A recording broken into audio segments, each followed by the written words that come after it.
Welcome to Intuitive Life and Business Podcast.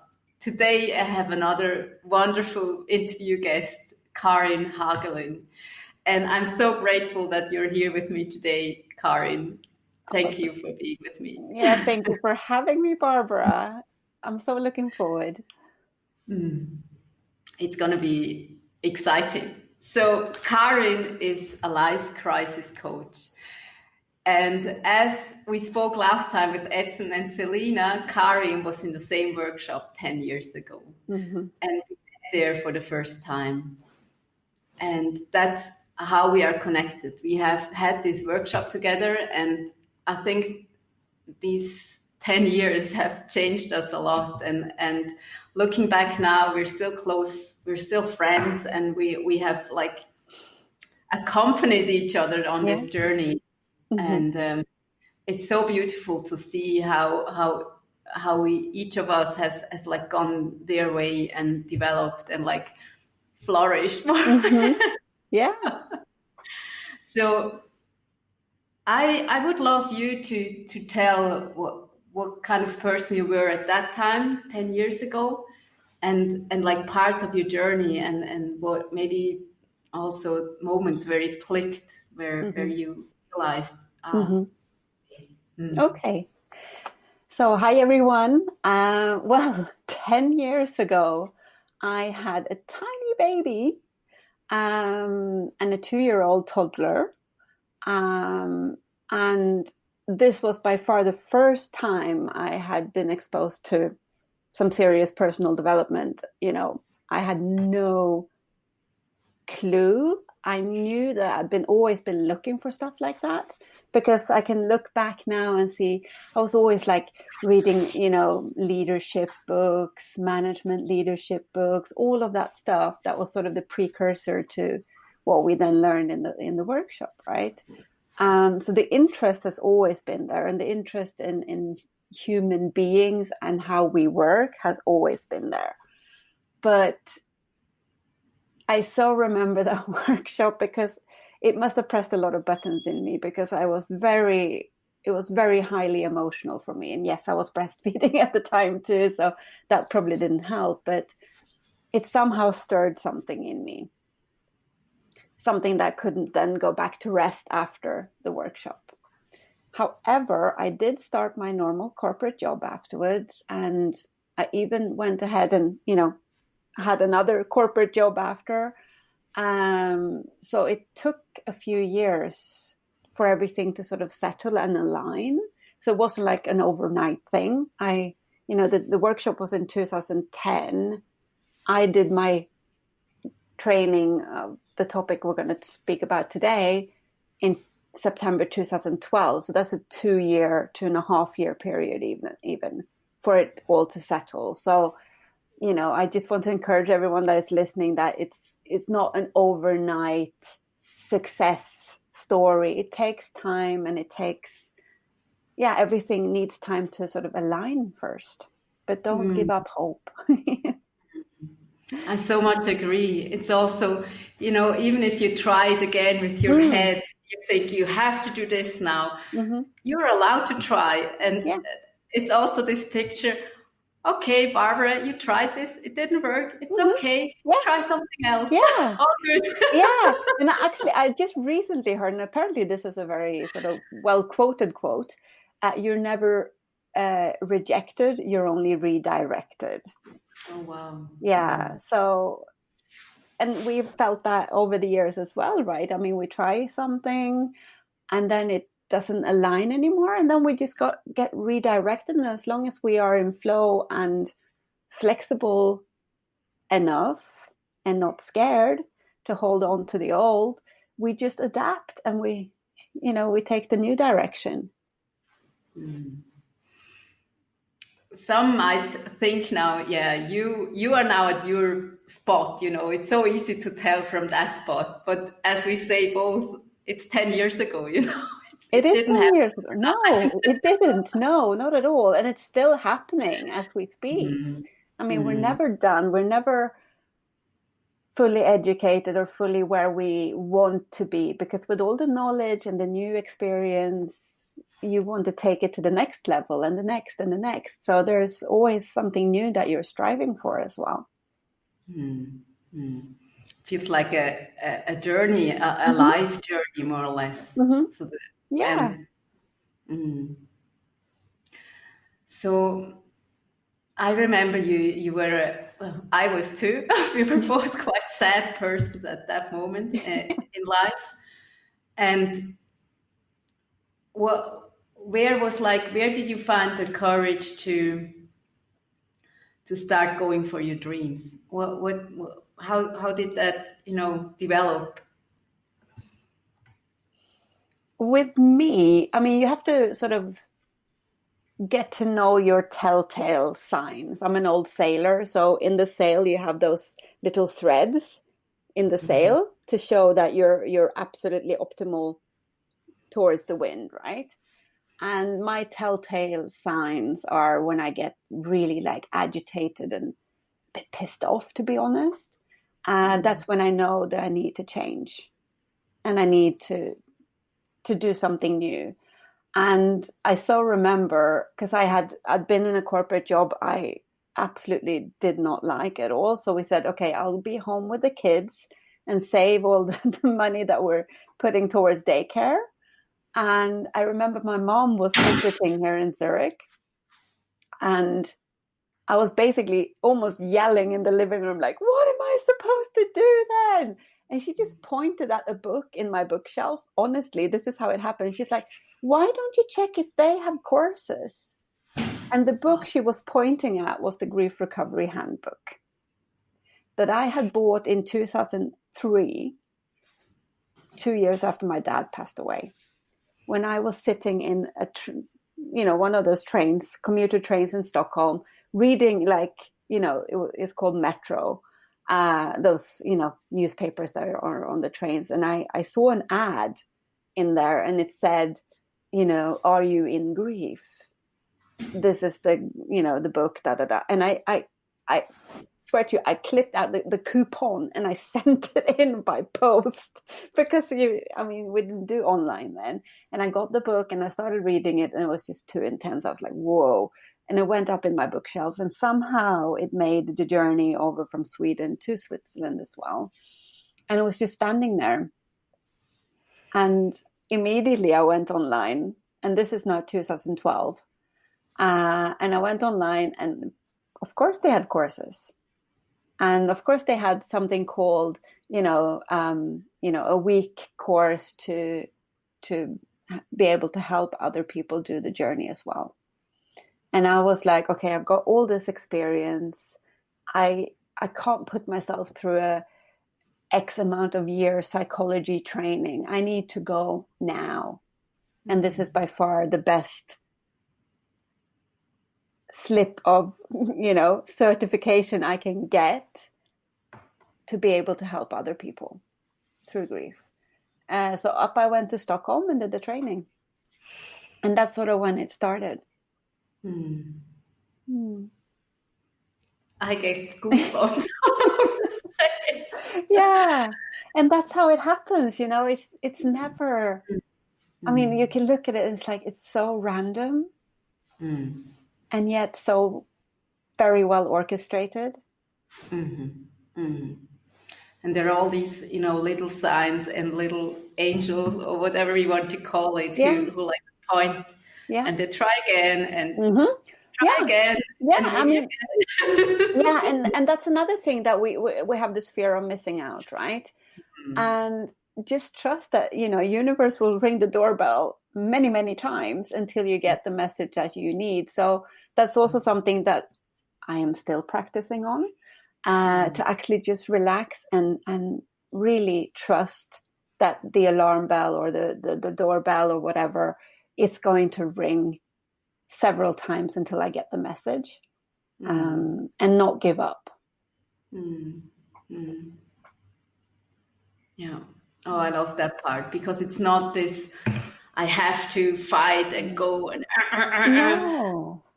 I love the saying that the universe has something like a plan, and that plan is not your business, none of your business. It's like you're allowed to surrender and like of course, keep your antennas open Sure. and let yourself be guided also by your like joy and this light, Mm-hmm. easy things. Yeah. As you say, it doesn't always have to be the big certificate and the extreme diploma. I think it's more that you have the courage to make these first steps and to go in a certain direction and see if it resonates, and if it doesn't, try again. Try something else. Exactly. Tweak it. Do something else. No, but I mean, we often, I mean, in my experience now, the only thing I can do is to show up. That's my job, to show up, because I don't know who I'm going to meet in that cafe, or who I'm writing that next newsletter to. I mean, I sometimes feel like, oh, why am I writing newsletters? I mean, what's the point? Who is reading this anyway? And then I get a message like, it touched my heart, and I'm so glad that you're writing them, and I always read them, and that's sort of my only nourishment right now in all this crazy. And I'm just like, oh my goodness, I can't stop now, can I? So that's also part of my motivation. I tell, to take out the pressure, I tell myself, if one person is listening or can take something out, it's job is done. I can make it exactly. Yeah. And I mean, they have effects then on their day, and that's going to impact other people. So we never know what we are the catalyst of. So as long as, I mean, it sounds so cliche, but as long as you're showing up and doing it with the passion and the joy, then just keep on doing it. I mean, I've been doing this for 7 years now, and I'm by far not where I want it to be. But that's just because I'm so stubborn and I'm not giving up. I just have to chip at it every single day. And again, work on the trust. And to me, it feels where your power is like holding the space. You're just so present, and I think that's where people feel so safe and so heard and so at home. Maybe could you tell what you're doing today, and how it came? You started with the first course, and what happened? Yeah, exactly. I mean, that's the thing. I mean, you don't. In Sweden, we used to have this, career advisors in school, right? And I mean, I'm sure you have all over the world. And no one told me to be like a grief recovery specialist or a life crisis coach. Obviously not. So I need to just give some background that in 2006, our first daughter was born. And she was born with a genetic disease called spinal muscle atrophy type 1. Which we had no idea what it was, but it's basically like ALS, but for babies. So no muscle tonus. And they just told us that she has maximum 5 more months to live. And we were new in Switzerland, new language, new city, no immediate family or friends, and no internet, no Facebook groups, nothing was available in 2006. It wasn't like I could just go into an, expat mom group and write hi, where can I get support?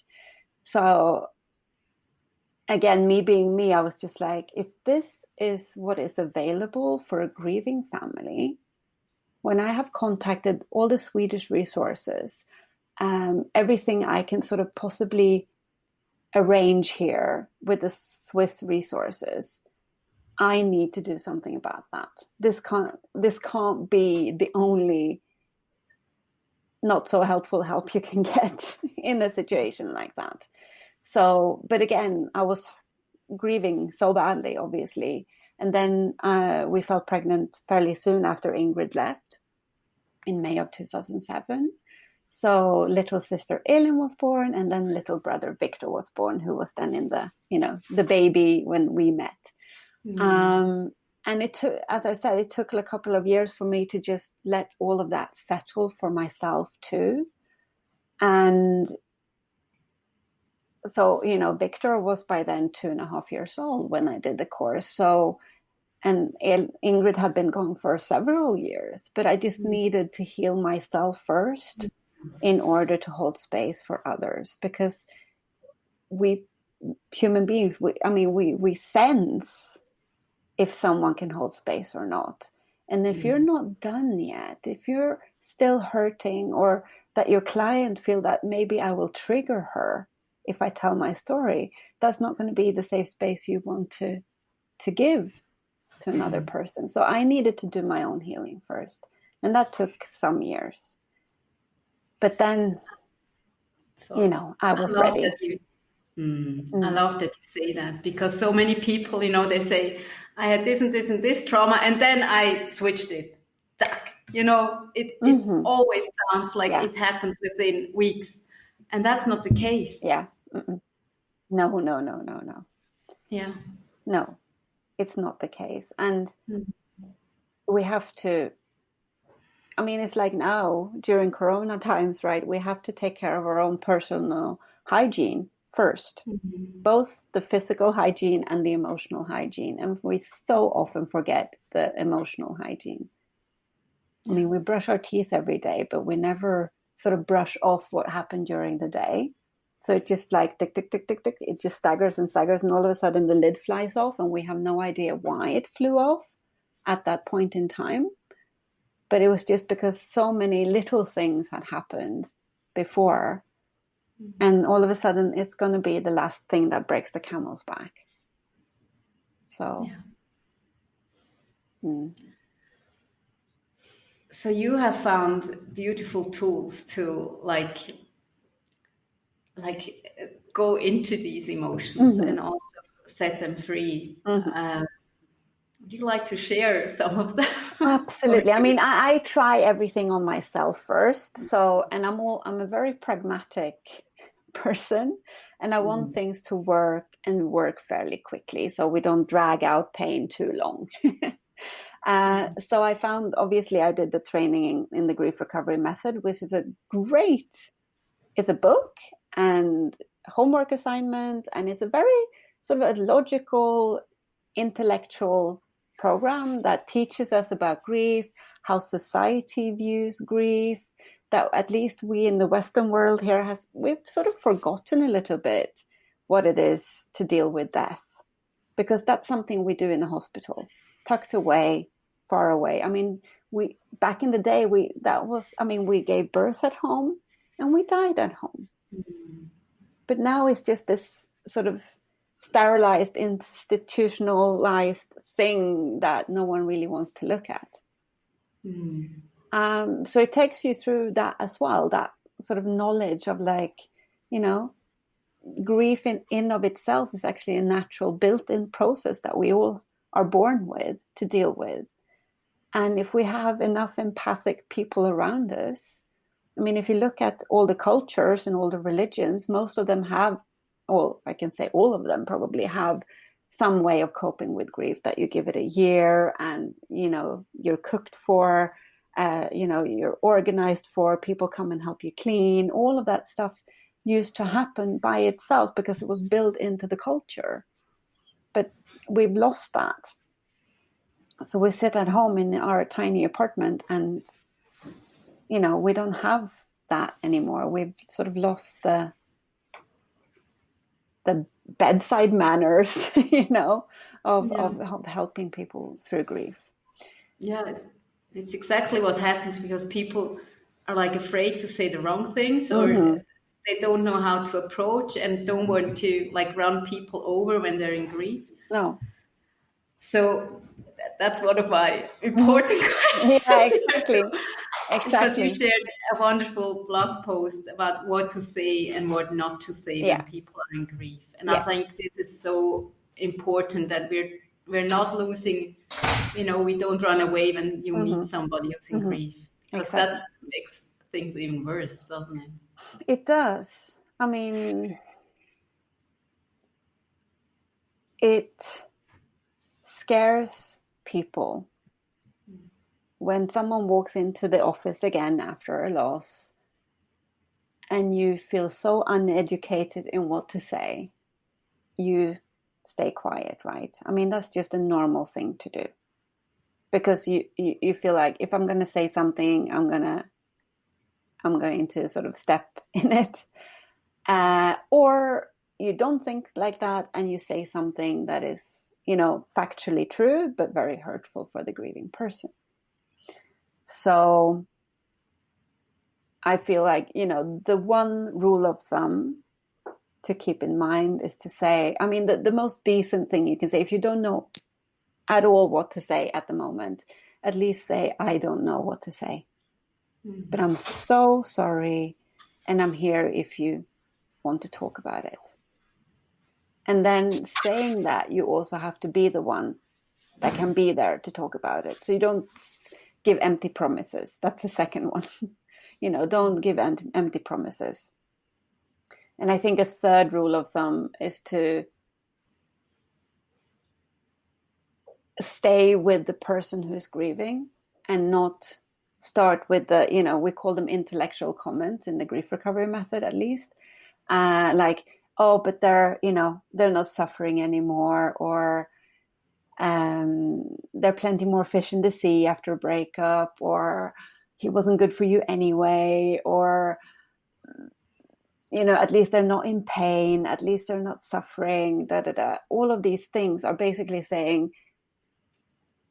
I can't stand talking about your pain, so I'm going to move it over here and talk about that person instead. Which, I mean, all of that is factually true. I mean, people used to say to us, like, luckily we didn't have siblings when Ingrid passed away. Luckily we were young enough to have more kids. Luckily she didn't have to live too long with that disease, and so on and so forth. I mean, they're all factually true. We were young. We had more kids. She didn't have to suffer for long. It was actually a privilege for her to be in a baby body, in a buggy, and not an older child with muscle atrophy. Sure, but it wasn't helpful at the time to hear that. So, just say, I have no idea what to say. And just recognize that that person is in pain. What I also felt when I had a family who was grieving was this part you told about people come and cook for you, and people come and clean your house. Yeah. And maybe you're not that close that you can go into this house and do something, but even offering it, or like putting a cake into the post or something, it's just a symbol. Mm-hmm. Yeah, and that's another thing. I mean, if you're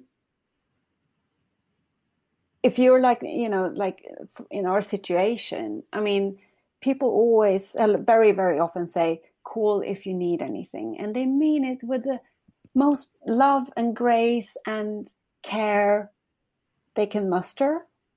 I honestly, truly, truly believe that. But as the grieving person, it's going to be such a hurdle to lift the phone because you're in so much pain that you can't even cook a meal. And you're not going to call someone and maybe bother them, to ask for help. So that's another thing. Just do. I've read another wonderful book since then. It's Option B by Sheryl Sandberg and Adam Grant. Sheryl Sandberg from Facebook, for those who don't know, who lost her husband fairly early. And she has stories where someone would just show up at the hospital and say, well, that was not her story, but a story that she told, like, I'm in the lobby for the next hour in case you need to come down for a hug. Or like a friend of ours, she just called and said, oh my goodness, I'm so sorry. She called the same day as Ingrid passed. And she said, do you guys have food? And I'm like, no. Do you like Thai? Yes. I'm there in half an hour. I won't stay long. And half an hour later, she buzzed the phone and she was there with the Thai takeaway. I mean, it was the most amazing thing. So I think, just do. And if you're in the office with someone and you don't know them that well, anyway, just go up and say, let's go for a coffee together. Or would you like to just go for a walk around the block and get some air?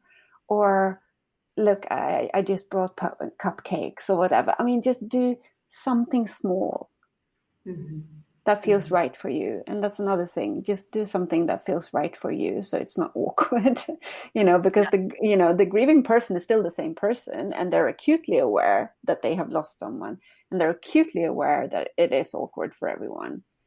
So if you can just be the icebreaker with a little box of cupcakes or whatever, do it. Do it. Don't be shy.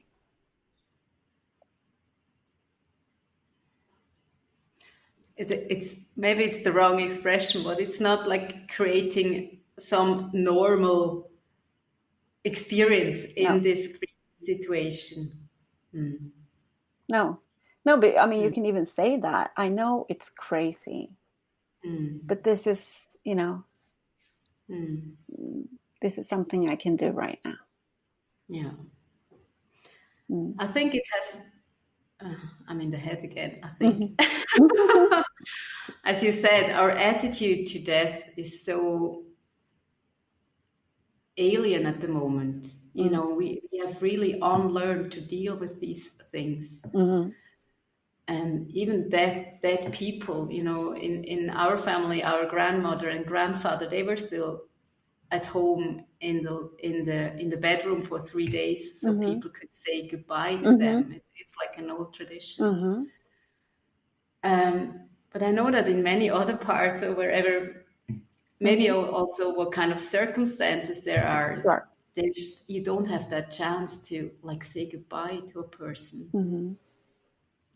Is there something to support this process, or to, like rituals? I know you have a little grave in Sweden. Yes. Which you cherish. Yeah. I mean, again, Ingrid is together with my dad in our hometown, which is lovely.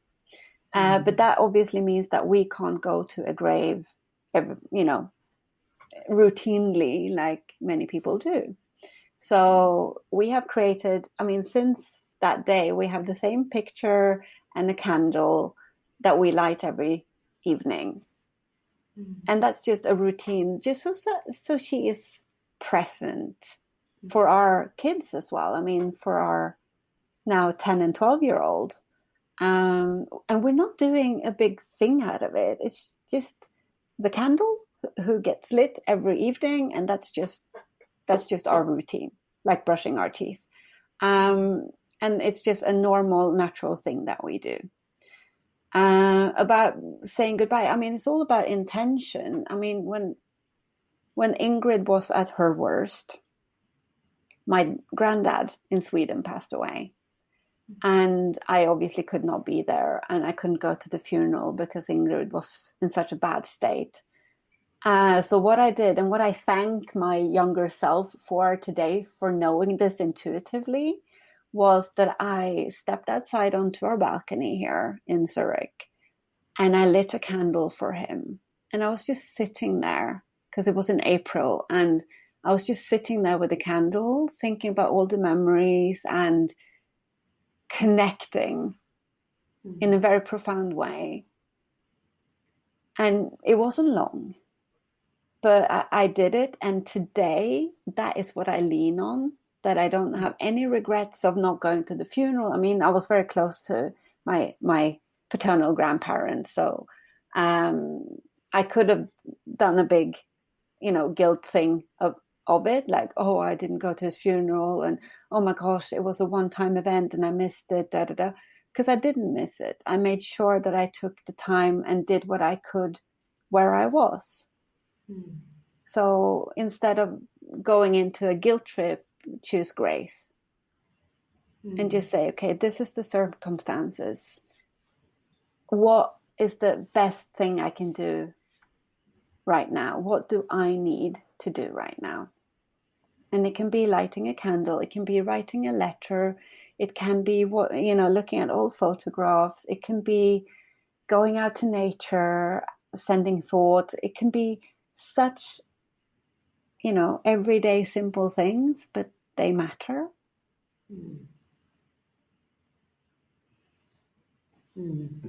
I love this. You have this connection from wherever you are, even if you can't be next to this dying person or to this process. Yes. And also connecting to these events again, and to the which brought you joy, or what you experienced together. Exactly. It's like a wealth of energy and love. It Absolutely. feels like... Absolutely. And another thing I want to say right there is just allow yourself to feel what you feel when you feel it. You have to allow yourself to feel the sadness, to feel the grief, to feel all of these feelings and not push them down.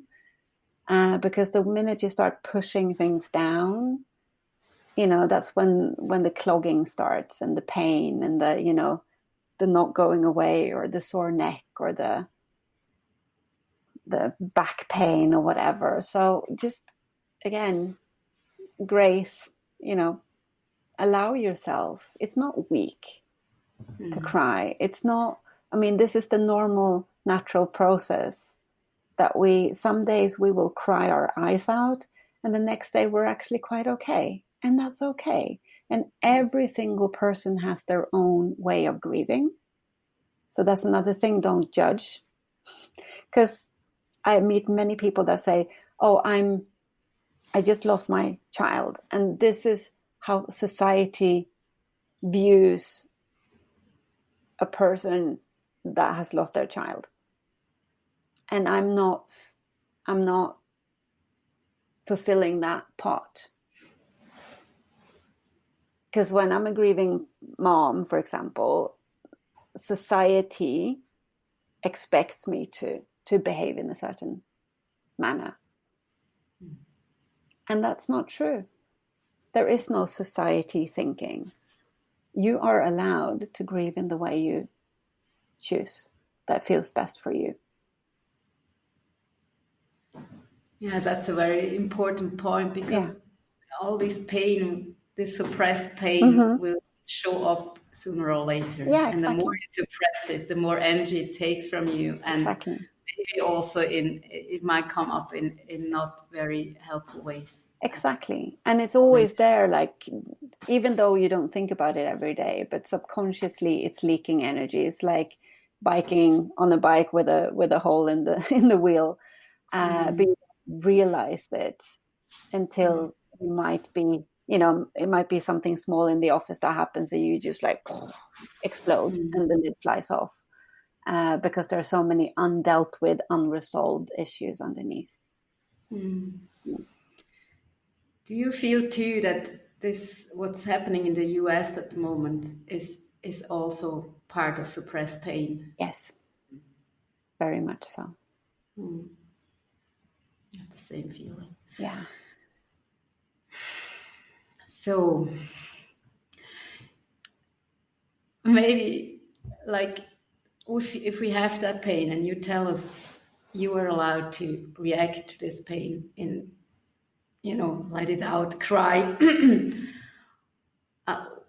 You have other tools, or you have one very helpful tool to, like, if you're really at the point where you can't bear it, or you don't know where to go with it, what would you suggest, or what's one of your magic tools? Yeah, one of my magic tools is obviously EFT tapping. So it's emotional freedom techniques. And I added that to the grief recovery work I was doing, because I felt like, we have the intellect, but a lot of things are stored in the body too. So how do I deal with a client that hits that point where something suppressed comes up to the surface again? And we happen to sort of double click on the file saying childhood trauma XYZ while we're working with today's grief. What do I do? And then EFT had been ringing my doorbell plenty of times. plenty of times, Barbara, so many times. And it was really like, and then in 2014, it rang and didn't stop ringing. So again, off I went to Stockholm and did the training. Because I always do everything in my mother tongue because I work in so many languages. And it's nice to get up to Stockholm by yourself and hang out with friends. So I did the EFT training just to have like an emotional first aid tool. So I didn't have to say, oh, that's not my domain. You have to call a psychologist or a psychiatrist as soon as you can. I didn't want to send people away like that. So I added EFT, and today I always teach that tool. Mm-hmm. The only ones I don't teach it are those who explicitly say I don't want to use it. And that's been like 1 or 2 people. But I always use it. And because, again, it helps you go down and release things that are so subconscious that you can't maybe even put words on them. Mm. And again, it just quickens the process of the healing and really like profoundly, like it heals and then it doesn't come back, which is great. So that's a tool I can really recommend looking into more. I have resources on my website as well, but I could also show you here if you want to, but it's obviously weird on a podcast if you're listening to it. I will be happy to link. I think you also have a few videos or something. Mm-hmm. I do have a whole blog post with 3 videos in them, so that you can go there and have a look. But that is such a great tool, and the way I use it, rather than going through the technical stuff, because you can look at the blog post later. But it's basically acupressure from the Chinese medicine, and you use points on your body that are easy to reach. They're primarily in your face, on your collarbone, and on top of your head. And right now they're doing so many cool research projects on this, with MRI scans, with blood sampling, with everything. It's so fascinating to read all of this that is coming out. So what they found out is that it reduces your cortisol in the blood with roughly 43% on average when you tap those points. It also changes the pathways in your brain. So if you have a craving, for example, say you crave potato chips, and it's going to be your primal brain, your reptile brain that sends out the signals. You have to have them, you have to have them, you have to have them. And then you do tapping she sent people home, and when I say she, it's Dr. Peta Stapleton at Bond University in Australia. She does tremendous research, and she sent them into an MRI scan, and after 4 weeks with self-managed tapping at home, she put them back into the MRI scan and nothing lit up. So it's changed the neuron, firing together thing. And it's no longer firing. So for example, in my case, I started using tapping on myself because, again, I always try the tools first, because I had such a fear of driving in the mountains.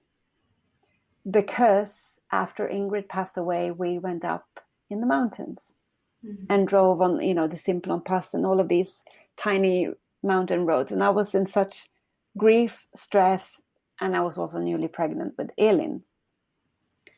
And I just saw us flying off the road and tumbling down to our death, and because I've been living in the mountains before and it's never frightened me before, but it was just interconnected with the high emotions I was feeling. So I started using tapping as we were going as a family up to the mountains, and I didn't want my kids to have a terrified mom in the front seat. So I started using tapping, and it was literally when we drove the first time and I was tapping, it was like the most awful experience. And then the next time we took the same road, it was just like, what was I so afraid of? Where are all these death looming, cliffs and, and it was just like, it's just a normal, pretty mountain road. What's the problem? And that is what I get a lot of feedback from my clients as well, is all of a sudden it's just like, what was I so afraid of? And why did that trigger me so much? It's, it's actually fabulous, because it's basically telling your stress response that when you talk about these things, it's just talking about a memory or a fear of the future, but it's not a life-death, full-on fight-flight response. It's this lingering stress, which is like underneath somehow. Exactly. The tapping like brings it out, and it's very good to like deal with the acute feeling and stress. Exactly. So when you are in fear, or I use it in a very pragmatic and everyday way. So if I burn myself in the kitchen, or if I slam my toe, or if one of the kids fall off a bike or whatever, we as a family, we use tapping immediately before getting to the cold water tap, or before getting to the ice pack or whatever. We tap first, sort of on the way. And that is something that the listeners here can do too, like practice before, you don't want to learn CPR on the person that is actually on the floor. You want to practice on a doll first. So practice on smaller things in the beginning, and then maybe go to the bigger things. But emotional stuff is nice to have some guidance with, and have some support person that you can work it through with. But the everyday things, like, you burn your finger, or you trip and fall, or whatever, you just start tapping immediately, and it will calm down the whole stress response immediately. And I've done that so many times now. So I rarely bruise, or, it goes away so fast. It's fascinating. It's so practical. It feels like it triggers the self-healing process in your body. Yeah, too. Exactly. And my kids learned this very early, of course. They were like 3-4 years old. And when my daughter turned 8, she said, "Mom, you don't have to tap on me anymore. I do it in my head." Cool. Very cool. That's a new generation. Cool. Yeah. So us oldies, we actually need the physical tapping still. But she just like, of course, I know that I self-heal. So she just does that quickly in her head now. That's the next generation. We're not there yet. No, I will probably never be there. But so cool. Yeah, tapping for me is really like this first aid kit with plaster and disinfection and all that. And as you said, if you feel that it's deeper, or that it's, you don't have to go through this alone. That's one of the messages we want to share here. Exactly. And looking for help is not a sign of like weakness. It's a sign of strength. Exactly. I always say, if you have a toothache, you will go to the dentist as fast as you can, so you don't have to be bothered by it for so long, right? Or it having complications later or whatever. You just go.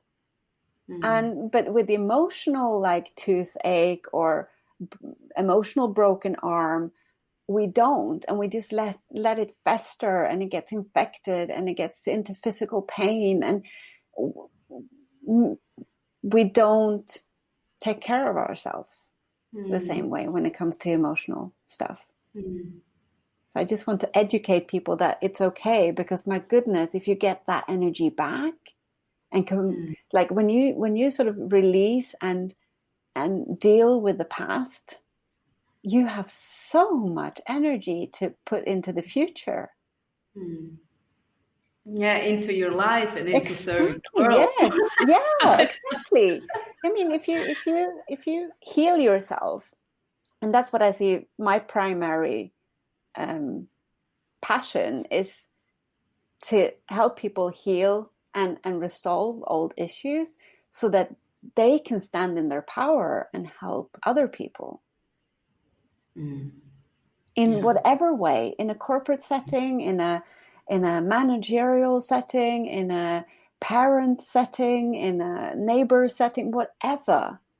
And that I find fascinating when I see what my clients go ahead and do afterwards.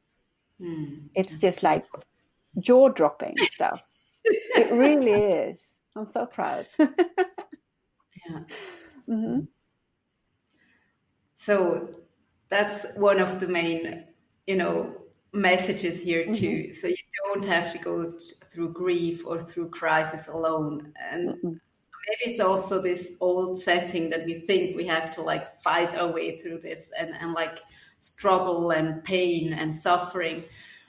And of course it takes a while to like process all these feelings, emotions, and this whole thing. But it's so much helpful, or it feels so much lighter if you have somebody who holds space for you and who has an idea of what this feels like, and who can tell you also there will be a light at the end of the tunnel, no matter how dark it is at the moment. Exactly. So you are this person to like go to when when things like that happen. It doesn't always have to be death, probably. No, it's also not at all. I mean, we grieve some. I mean, currently, many of us are grieving our old normal, right?